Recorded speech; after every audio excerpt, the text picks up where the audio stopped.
নবী পাক বলেন লা তাজালু কদামা ইবনি আদম হাত্তা ইউসআলা আন আরবা। এ যুবক মনে রাখো, আবাল বৃদ্ধ বনিতা নারী আর পুরুষ, পর্দার আড়ালে মা বোনরা, আল্লাহর কসম বিশ্ব নবী মিথ্যা কথা বলেন নাই। আল্লাহ পাকের জন্য ভয় পাবো কিয়ামতের ময়দানে আল্লাহর সামনে দিয়ে 4টি চেকপোস্ট অতিক্রম করা ছাড়া, 4টি ইমিগ্রেশন ছাড়া একজন মানুষের সামনের দিকে এক কদমও বাড়তে পারবা না। ও যুবক, পাগলামি করিস না, একটু লক্ষ্য করে শোন। 4টে প্রশ্নের জবাব না দিয়ে এক কদম সামনে বাড়া সম্ভব হবে না। প্রশ্ন জোরে বলেন কয়টা? 4টি ইমিগ্রেশন। আমি দুনিয়ার মিসাল দিয়ে কথা বলি, এদিক তাকান। যারা বিমানে চড়ছেন বিদেশে যাওয়ার জন্য তারা জানেন, বিমানে উঠতে হলে বিমানে উঠার আগে 4টি ইমিগ্রেশন হয়। বিমানের চেকের নাম হলো ওখানে এয়ারপোর্টের পরিভাষা ইমিগ্রেশন মানে চেকপোস্ট। 1 নম্বর ইমিগ্রেশন আপনাকে পাসপোর্টটা চেক করবে, আপনার পাসপোর্ট ঠিক আছে কিনা, আপনি বাঙালি জাতি কিনা অন্য কোন জাতি, নাকি আপনার পাসপোর্ট আছে কিনা। 1 নম্বর পাসপোর্টের ইমিগ্রেশন হবে। 2 নম্বরে আপনার লাগেজ ইমিগ্রেশন হবে। লাগেজের ভিতরে যে লাগেজটা নিয়ে যাচ্ছেন বিদেশে, ওর ভিতরে কোনো অবৈধ জিনিস আছে কিনা ইমিগ্রেশন হবে। 3 নম্বর ইমিগ্রেশন হবে আপনার টিকিট ইমিগ্রেশন, আপনার টিকিট চেক হবে ঠিক আছে কিনা। 4 নম্বর ইমিগ্রেশন আপনার বডি চেক হবে। অনেকে নাকি পেটের মধ্যে অবৈধ জিনিস ঢুকাইয়া বাইরে নিয়ে ডেলিভারি দিয়া সেই যে দামি দামি জিনিস বিক্রি করে, এইরকম উল্টো পাল্টা করে, এই জন্য বডি ইমিগ্রেশন হবে। 4টি ইমিগ্রেশন পার না হইতে পারলে, 3টে পার হইছেন, একটাই ধরা খেয়ে গেছেন, পার হইতে পারবেন না, বিমানে উঠতে পারবেন না। আমি নিজেই তার বাস্তব পরীক্ষিত। আওয়ামী লীগের আগের নির্বাচনের সময় বাংলাদেশে 5 দিন মাহফিল বন্ধ করে দিয়েছে। চিন্তা করলাম যে বাংলাদেশে মাহফিল বন্ধ, বাড়ি বসে থাকবো কেন, সুযোগ একটু পাইলাম, চলে গেলাম মালয়েশিয়া। তো যাওয়ার সময় বিমানবন্দরে যাইয়া লাগেজ ওকে, পাসপোর্ট ওকে, টিকিট ওকে, বডি ইমিগ্রেশনে ধরা পড়ে গেছি। মেশিন আমার সাথে লাগানোর সাথে সাথে লাল বাতি জ্বলে ওঠে, রিং খুলে ওঠে। যারা ইমিগ্রেশন করতেছে সব আমার শ্রোতা পরিচিত, কিন্তু মেশিনে যদি না ছাড়ে পরিচিতি তো কাজ হবে না। মেশিন ধরে আর রিং করে, খুলতে খুলতে সব খুলে দিলাম, মানে পকেটে যা যা ছিল সব বের করে দিছি। আমি বুঝতেছি আমার গায়ে কিছু নেই, তারপরও রিং করে। ওরা যারা আছে ওরা ধরতে পারেনি, পরে ফেরেস্তা পাল্টাই দিল। এই ফেরেস্তাকে দ্বারা সম্ভব না। মহিলা ফেরেস্তা আইছে একজন, ও মেশিনের টাইম নিয়ে আমার দিক লাইটের মধ্যে একটা চাপ দিয়ে মারি দিয়ে কয়, হুজুর আপনার এই বুক পকেটের মধ্যে ছোট একটা ডায়েরি আছে, ওই ডায়েরির ডায়ালের মধ্যে একখান বেলেট আছে, ওইটা ফেলাই দেন, রিং করবে না। খুলে দিয়ে যে সত্যি কবে যেন নট কাটতে জন্মদি ছুঁয়ে দিছি আর বেরোচ্ছি মনে নাই, ও আমারও বিরক্ত করতেছে। আমি উরে বাবা, এদি আব্দুল কাদের জিলানি সে বড় বীর। এ মহিলা কিভাবে টের বলে এই ডায়ালের ভিতরেই রয়েছে। 4টি ইমিগ্রেশন কমপ্লিট হওয়ার আগে যেমন বিমানে উঠতে দেয় না, জান্নাতের বিমানে উঠতে হলে আপনাকে 4 ইমিগ্রেশন অতিক্রম করা লাগবে। 1 নম্বরে আন উমরিহি ফিমা আফনা, 70-80 বছরে হায়াত পাইছেন দুনিয়ায়, হায়াতটা কোন কাজে লাগাইছেন কইয়া যান। কয়জন বলতে পারবেন আজকে কি বার গেল? বুধবার। বুধবার না, গত বুধবার সকালে কে কি খাইছেন কোন দিন? তাড়াতাড়ি সত্যি কথা কবেন, মিথ্যে কথা কবেন। আজ সকালে কি খাইছি তাই তো আমার মনে নাই। কতক্ষণ? 1 সপ্তাহের হিসাব নিলে হিসাব দিতে পারবো না। আমার গোটা জিন্দেগির হিসাব দেওয়া লাগবে, আল্লাহর কসম লাগবে। একটা কদম সামনে বাড়তে পারবা না। 80, 70, 80, 90 বছরের হিসাব দেওয়া ছাড়া। কারাহাবা খলকে আরি জুমলা রাস, কারাহাবা খলকে আরি জুমলা রাস, বাখুদা তসবির রহিলা কায়রাওয়াজ। বুড়ো খালেক মোল্লা এদিক তাকাও, আলহামদুলিল্লাহ পড়ে শোনাও।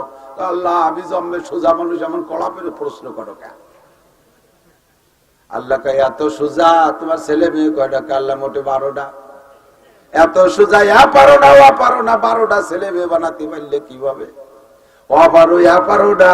আত্তাহিয়াতু শুনো, দোয়া কুনুত শুনো, সূরা ফাতিহা শুনো, ইখলাস শুনো, দুরূদ শরীফ আমারে শোনাও, তিলাওয়াত শোনাও, কোরআন শরীফ শিখাও, শোনাও। ইংলিশে বুড়ো মানুষ রিটায়ার্ডের পরে দেখি পেপার পড়ে, ইংলিশ পেপার ঠ্যাঙের পর পাও দিয়ে চেয়ারে চাইছিতে শুয়ে শুয়ে পেপার পড়ে, বুড়ো মানুষ English paper. IA BMA pass করছো, এর জন্য কত সময় দেছো? আমার কোরআন শিখতে জন্য কতটুকু সময় দেছো একটু কইয়া যাও। আরে স্যার দোকানে বসে ঘন্টার ঘন্টা সময় লাগাইছো, মসজিদে তাবলীগ জামাত আইছে কতবার পিড়ি করছে, বাড়ির কাছে যে ডাকছে, দোকানে যায় গাছ করে আসছে, তাদেরকে ওয়াদা দেছো আসতেছি মসজিদে আসো নাই। ও বান্দা স্যার দোকানে সময় লাগাইলে মসজিদে কেন আসলে না? আয় আমার কাছে এই টাইপের জবাব দিয়ে যা। তোর 80 বছর হায়াত তোর আব্বা দেয় নাই, তোর মা দেয় নাই, তোর রাজা বাচ্চা দেয় নাই। অমান্য আমির গুরুনা কিছু ফিল কাল, আমি আল্লাহ তাআলা তোকে লম্বা হায়াত দিয়েছি, আর তোরে এই শিক্ষা দেওয়ার জন্য বার্ধক্যে নিয়ে তোরে দুর্বল বানাই দিছি। তোর যৌবনকাল কেমন ছিল মনে আছে? বার্ধক্যে এসে কত দুর্বল হয়ে গেছিস। এ সময় পর্যন্ত মসজিদে যাইতে মনে চায় না। আমার চোখের সামনে আমার বাড়ির কাছে মসজিদ আছে, এ সাইজের বুড়ো আমাদের এলাকায় আছে। আমাকে কয় বুড়ো সকালে আইসে এই যে মসজিদের দ্বারে চার দোকান, ওই জায়গায় এসে বসে, দুপুর পর্যন্ত বসে রয়েছে, এর মধ্যে নড়াচড়া নাই। জোহরের আজান দিছে, বাড়ি চলে যায়। আজান দিলি বাড়ি চলে যায়। সব উল্টে গেছে। এদিক তাকান, আগে ঘরে বসে মানুষের গল্প সল্প করতেছে, ঘরে বসে গল্প করতেছে 4 বছর। যদি এর মধ্যে একজনের বাথরুমের জরুরত হতো তাহলে কি করতো? কোন দি তোমরা বসো, আমি একটু বাইরে আসি, তাই করছো না? আগে বাথরুম ছিল কোন জায়গা? বাইরে ছিল না। এখন উঠোনে বসে গল্প, আরে পায়খানা আসি, তোরা আমি একটু ঘরে আসি। বাথরুম সব ঘরে ঢুয়ে গেছে, অ্যাটাচড হয়ে গেছে, পাল্টে গেছে না সব। আগে মুসল্লিরা মাঠে ঘাটে কাজ করতো, চকের মধ্যে কাজ করতো, আজান দিলে কয় চল যাই মসজিদে যাই। কেউ যদি না যায় কয় তোরা কাজ কর, আমি মসজিদে আসি। আর এখন মসজিদের ধারে 4 দোকান বসে গল্প করে, আজান দিলে কয় তোরা ভয় আমি বাড়িতে আসি। সময়টা কিভাবে চলে গেল একটু খেয়াল করলেন না? এই সময়ের হিসাব দেওয়া লাগবে কি লাগবে না? না বুঝতে পারতেছি না, একটু খেয়াল করে না, বুঝাইতে পারতেছি না। 70-80 বছরের হিসাব দেওয়া লাগবে। 1 নম্বর ইমিগ্রেশন, দুনিয়ার সব কাস্টমার পরিপাটি।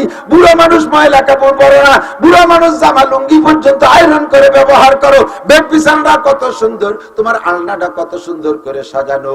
ও মহিলা পুরুষ, তোমার নামাজ কালাম কেন সুন্দর করে সাজানো না? আমার কাছে গোটা জিন্দেগির হিসাব দিয়ে যাও। 2 নম্বর যুবকরা আমার দিক তাকাও। ওয়া আনসাবাবিহি ফিমা আল্লাহ, ভয় করব আল্লাহকে কেন? এই প্রশ্নগুলো সরাসরি আল্লাহ করবে।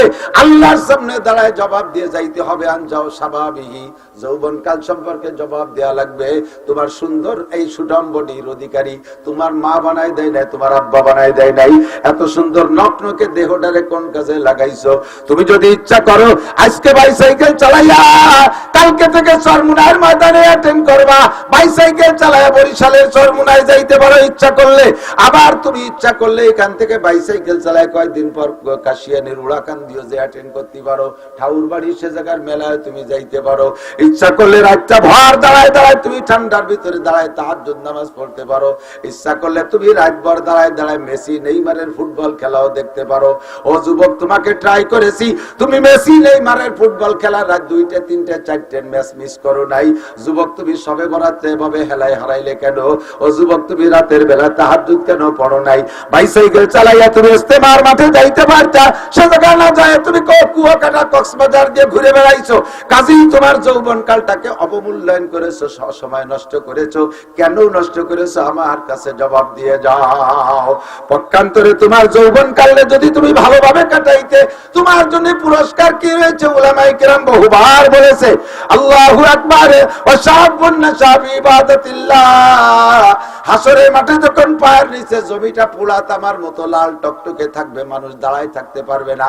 ওদিকে সূর্য, সূর্য থাকবে মাত্র 4 আঙ্গুল উপরে, সূর্য থাকবে মাত্র মাথার 4 আঙ্গুল উপরে। এখনো প্রখর গরম শুরু হয় নাই, মোটামুটি শীতের আভাস আছে।